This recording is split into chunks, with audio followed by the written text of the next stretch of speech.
وانا عن نفسي سأقاتل في سبيل عزة مصر وكرامتها لآخر قطرة في دمي، لأن هذه هي المبادئ اللي أنا قمت من أجلها.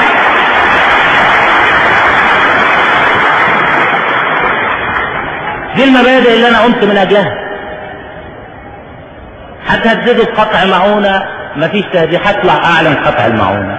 تهددوا بأي شيء سأعلنه. وأحب أنكم تعرفوا إن إحنا ما خدناش دروس في الدبلوماسية ولا في السياسة. إحنا ناس قمنا بثورة وبنتجه إلى تحقيق أهداف هذه الثورة.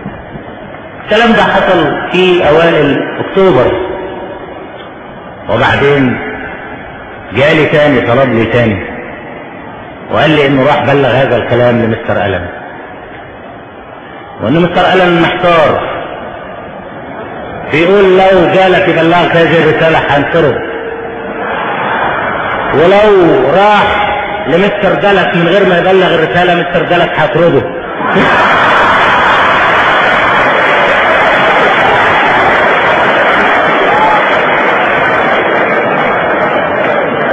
ايه اللي يحصل؟ قلت له والله انا ما اعرفش.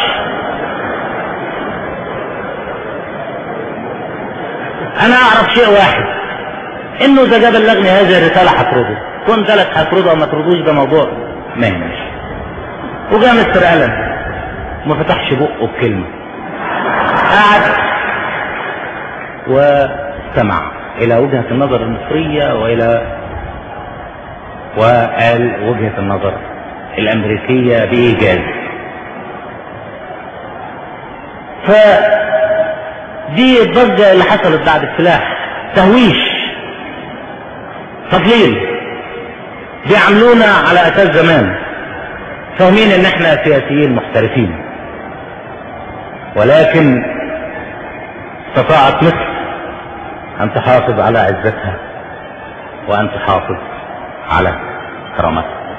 قامت ضجة في كل مكان علشان الاسلحة وتهديدات، وكنت بقرا الجرائد البريطانية والفرنسية والامريكية كل يوم، اقرا فيها العجب، شتيمة لا حد لها. وكنت اقول يعني انهم يستطيعوا ان ينفذوا بهذا لسبب واحد، هم بيشتمونا مش عشان خدنا سلاح، بيشتمونا لان احنا فلتنا من الخية اللي كانوا عاملينها لنا، فلتنا من السلاسل اللي كانوا بيحطونا فيها، فلتنا واستطعنا ان احنا غصب عنهم نبني بلدنا، نبني قوتنا، ونقرر سياسة مستقلة حقيقية. دي ضجة الأسلحة ودي صفقات الأسلحة.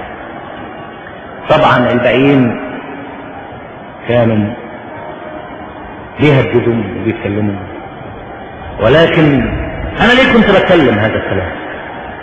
كنت بتكلم وأنا مطمئن يا إخواني كل الاطمئنان، كنت بتكلم وأنا بشعر بالقوة. ليه؟ لأني كنت أشعر ان هذا الشعب جميعه 23 مليون كلهم هيكافحوا في سبيل العزة اللي تحققت وفي سبيل الاستقلال لآخر قطرة في دمهم. هذا الشعب جميعه. ما كنتش بتكلم بقوة جمال عبد الناصر، انا هقاتل على قد ما اقدر، وزي ما قلت لهم لآخر قطرة في دمي، وفعلا لآخر قطرة في دمي. ولكن كنت متأكد ايضا انكم جميعا كل ابناء مصر هيقتلوا لاخر قطرة في دمهم.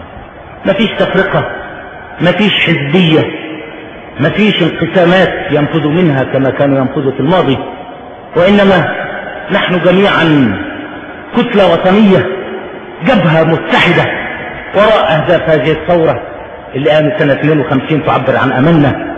كنت اتكلم بقوة، اتكلم بهذه الشجاعة، لاني عارف ان ظهري مسنود بيكم انتم، ومسنود بقوتكم، مسنود بعزيمتكم، مسنود بتصميمكم.